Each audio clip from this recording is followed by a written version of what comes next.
Hi, hello, namaskara. Welcome back to the new video today, that is meaning of marketing vocabularies. ಇವತ್ತು ನೀವು ನನ್ನ ಜೊತೆ marketing ಮಾಡುವಾಗ ಬಳಸುವ ಪದಗಳ ಅರ್ಥಗಳನ್ನು ಕಲಿತೀರಾ. ಮೊದಲಿಗೆ ಸೆಲ್ ಅಂದರೆ ಮಾರಾಟ ಮಾಡುವುದು. ಸೆಲ್ ಮಾರಾಟ ಮಾಡುವುದು. ಬ್ರ್ಯಾಂಡ್ ಅಂದರೆ ಮುದ್ರೆ. ಬ್ರ್ಯಾಂಡ್ ಅಂದರೆ ಮುದ್ರೆ. ಬೈ ಅಂದರೆ ಖರೀದಿ ಮಾಡುವುದು ಅಥವಾ ಖರೀದಿಸುವುದು. ಬೈ ಅಂದರೆ ಖರೀದಿಸು. ಕನ್ಸ್ಯೂಮರ್ ಅಂದರೆ ಗ್ರಾಹಕ. ಕನ್ಸ್ಯೂಮರ್ ಅಂದರೆ ಗ್ರಾಹಕ.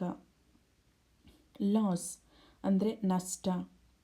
ಲಾಸ್ ನಷ್ಟ. ಕಾಸ್ಟ್ ಅಂದರೆ ಅದರ ವೆಚ್ಚ. ಕಾಸ್ಟ್ ವೆಚ್ಚ. ಪ್ರಾಫಿಟ್ ಅಂದರೆ ಲಾಭ.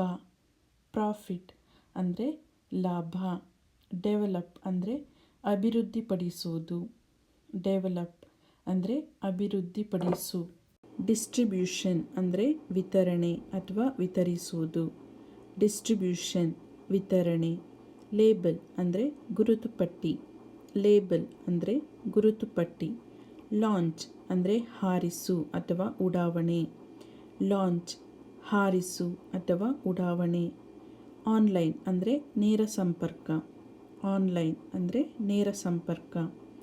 ಪ್ಯಾಕೇಜಿಂಗ್ ಅಂದರೆ ಸುತ್ತುವುದು. ನಾವು ಪ್ರಾಡಕ್ಟ್ ಪ್ಯಾಕ್ ಮಾಡಬೇಕಾದ್ರೆ ಈ ಪದವನ್ನು ಉಪಯೋಗಿಸ್ತೇವೆ.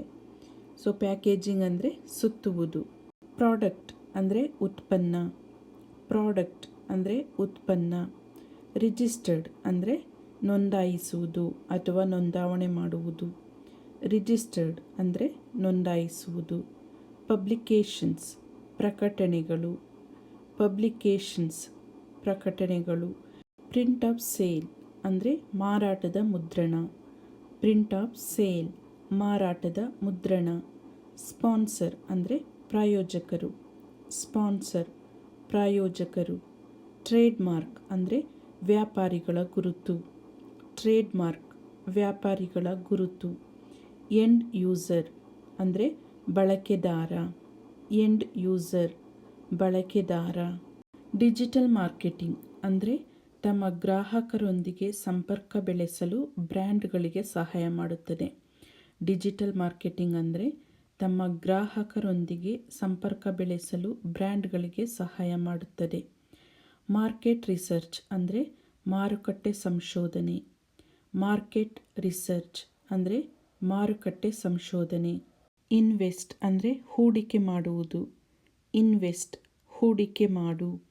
ಬಾರೋ ಅಂದರೆ ಸಾಲ ಮಾಡುವುದು. ಬಾರೋ ಅಂದರೆ ಸಾಲ ಮಾಡುವುದು. ಇಂಟ್ರೆಸ್ಟ್ ರೇಟ್ ಅಂದರೆ ಬಡ್ಡಿಯ ದರ. ಇಂಟ್ರೆಸ್ಟ್ ರೇಟ್ ಬಡ್ಡಿಯ ದರ.